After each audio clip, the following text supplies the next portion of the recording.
franchement, franchement, je vous envie ceux qui aiment vraiment ça. Je sais pas comment vous faites, mais pour moi, la sauce ne prend pas. Franchement, quand vous avez vu le titre, franchement, vous allez vous attendre à la fois une déception et un ras-le-bol. On est tout de même à la mi-saison.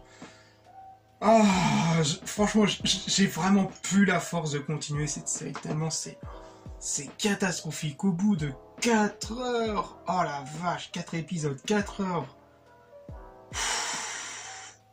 Je sais pas si je vais la continuer, franchement. Si vous voulez que je la continue, si vous voulez vraiment avoir au moins la review finale, n'hésitez pas à me le dire dans les commentaires et liker, enfin bref. Faites en sorte que vous voulez vraiment que je continue, mais pour moi, je pense que ça sera mort. J'ai même plus envie de continuer, tellement c'est long et chiant, j'en parlerai un peu plus, mais franchement, je vous envie vraiment ceux qui aiment la série, je sais pas comment vous faites. Je sais pas comment vous faites. J'aime le Seigneur des Anneaux, mais cette série fait très très mal au cœur. C'est gâche 1 milliard, tu te rends compte? Attends, je tue toi, mais 1 milliard de dollars ont été dépensés pour une seule saison. Tu sens une partie qui a tout de même eu tu sens tout de même qu'il y a une partie du budget qui est partie dans les effets spéciaux. Mais bordel de ce qu'ils en ont fait. Oh la vache. Je veux bien qu'on développe un peu les personnages et l'univers, mais là au bout d'un moment, ça tourne vraiment au ralenti, même s'il y a des intrigues assez intéressantes, mais dans la façon dont c'est mis, dont c'est monté surtout, mais on passe à d'abord galérer, ensuite à l'autre, ensuite on retourne à l'autre, ensuite on retourne encore à l'autre, ensuite on retourne. C'est indéfiniment insupportable. Ça me rappelle un peu le premier épisode de Game of Thrones, mais si on compare vraiment à Game of Thrones, du moins la première série Game of Thrones, waouh, mais mais à côté de ça, c'est une masterclass Game of Thrones. Hein. Ça n'arrive, ils ont des milliers de personnages, mais au moins Game of Thrones, même dans House of the Dragon, ils arrivent tout de même à mettre les enjeux, etc. Là, ça tire beaucoup trop en longueur. C'est vraiment, mais oh là là là là. Alors oui, c'est beau, oui, c'est joli, la réal est jolie.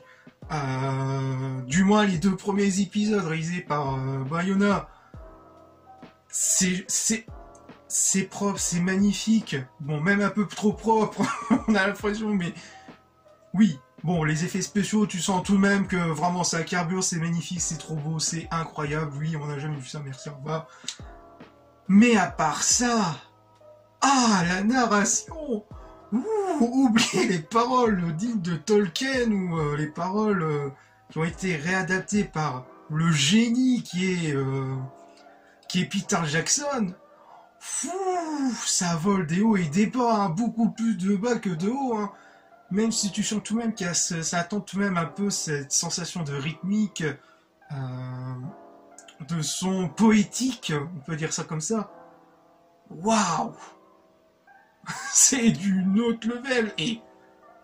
Et pareil, je reviens aussi sur un autre point positif, ça m'a fait revenir. Mais la musique est excellente, ça j'ai rien à dire. Bear McCreary qui continue, qui fait en sorte de retrouver un peu cette petite ambiance de l'or du Seigneur des Anneaux qui fait grave plaisir, franchement, la BO est top. Je crois que c'est Edward Stone qui revient aussi pour le thème original, enfin pour le thème de la série. On connaît tout le même quelques mimiques. Hein. Franchement, j'essaie de ressouvenir des trucs positifs, mais l'arrière, les effets spéciaux et la musique, je pense que j'ai tout dit. je regarde un peu mes notes. Oui, c'est bon, c'est bon. Mais à part ça, je suis désolé. Ça vole pas haut, ça vole clairement pas haut. C'est au bout de 4 heures, 4 épisodes qui durent 1 heure, donc au total 4 heures.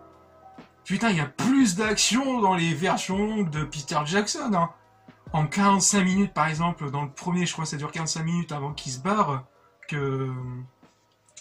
Oh, ça y est, j'ai oublié son nom, que Frodon se barre avec l'équipe, mais au bout de là, il y a beaucoup plus d'action que de... C'est pas possible. Il y a un problème, il y a un problème de rythme, il y a un problème de comment on s'est façonné l'épisode. Et encore, ils auraient pu au moins se concentrer un peu comme le Seigneur des Anneaux de Peter Jackson, au moins se concentrer sur un personnage, par exemple Galadriel, et qu'au fur et à mesure de l'aventure, elle croise des personnages qui vont agrandir un peu plus, créer une petite communauté face au retour de ce fameux Sauron. Forcément, ça va faire écho avec les fameux droits d'auteur, mais... je sais que ça va être un bordel. Je sais qu'il y en a qui vont dire... d'autres qu'ils avaient les droits de ceci, ils n'avaient pas le droit de... Mais c'est un bordel. Je pense que même les showrunners savent même pas qu'est-ce qu'ils ont comme droit. Déjà, on dit qu'ils n'ont pas droit de moins la trilogie originale. De souvenir, ils avaient contacté Peter Jackson, et Peter Jackson, il avait pu reçu une nouvelle. Ils avaient même pas les droits au moins des 3 bouquins. Et ils ont même pas le droit... Et apparemment, ils ont même plus le droit de Silmarillion. Le Silmarillion, alors que ça date quasiment de la même période de 2000 ans, enfin durant le deuxième âge. Et apparemment, ils ont reçu que... Je sais pas, c'est tellement un bordel au niveau des droits d'auteur que tu sais que ça ressemble beaucoup plus à une fanfiction qu'autre chose, mais une fanfiction assez foireuse. Où, oui, il y a eu du pognon, oui, ça se ressent. Mais, waouh, mais comment on peut arriver à un tel résultat? C'est pas possible. Je sais très bien que c'est pas facile à adapter une œuvre en question, mais dans la façon dont c'est fait, mais ça a mérité beaucoup mieux. C'est pas possible, je suis désolé. Bon, je vais revenir vite fait au côté woke. Hein. Bon, au bout d'un moment, faut tout de même garder cette leçon réalise. Comme j'avais dit dans ma critique House of the Dragon, que je vous mettrai là, enfin des 3 premiers. Forcément, je m'en bats les couilles qu'il y ait des personnes de couleur. Tant que ça diversity, je sais même plus, c'est-à-dire, quand on veut diversité l'œuvre en question, moi ça ne me dérange pas. Mais que ce soit de façon crédible, de façon logique dans cet univers. Faut savoir que, à la fois Game of Thrones, ou à la fois, justement, le Seigneur des Anneaux, c'est des mondes assez vastes, où il y a très peu de mixité. Donc, il y a des moments où il va falloir m'expliquer, il n'y a aucune explication. Et encore, ils auraient pu très bien jouer, faire les plus malins, un peu comme dans House of the Dragon, ou dans House of the Dragon, il y a eu l'idée originale que les Valariens étaient des personnages noirs, étaient un peuple noir avec des cheveux argentés. Bon, après, très vite, George R. Martin avait changé dans les bouquins. Et puis, pour les showrunners, ils sont mis d'accord avec Gérard Martin pour développer cette idée de base. Donc forcément, voilà, donc ça apporte un peu plus de diversité. On peut dire ça quand c'est en accord et quand c'est en cohérence avec l'univers, il n'y a aucun problème. Je pense qu'ils auraient dû faire ça avec les pieds velus, les fameux pieds velus, les hobbits. Mais je sais plus, il y avait un nom avant pour désigner les gens du sud, mais je sais plus. Franchement, s'il y a des fans vraiment hardcore qui pourraient me le dire, ça serait sympa.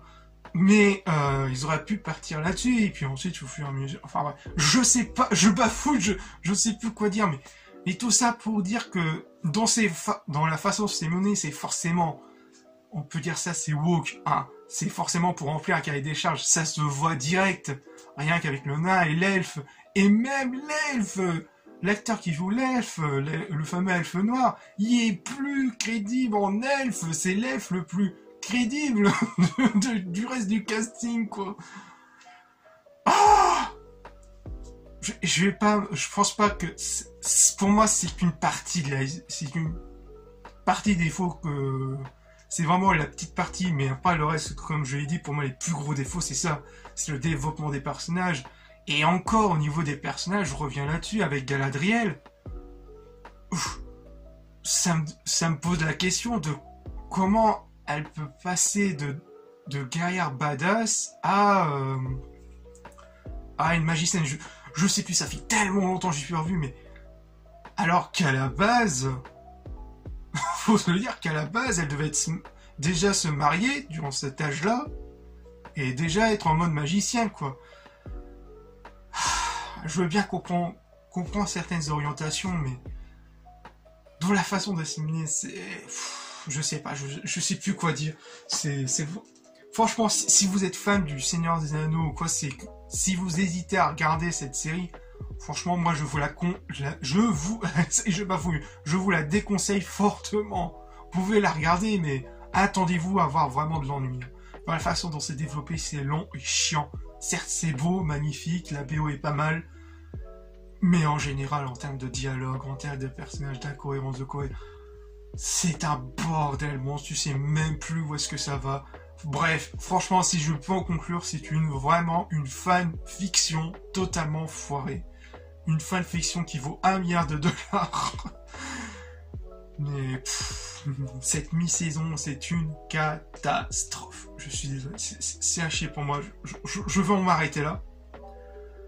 Franchement, si vous voulez que je continue, n'hésitez pas à me le dire dans les commentaires ou si vous avez la peine d'écrire, likez la vidéo et surtout la partager vous connaîtrez mon avis sur la question.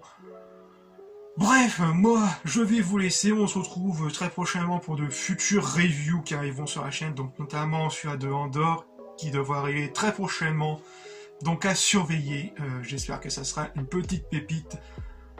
Bref, on se retrouve pour de futures vidéos. Je vous laisse. Peace.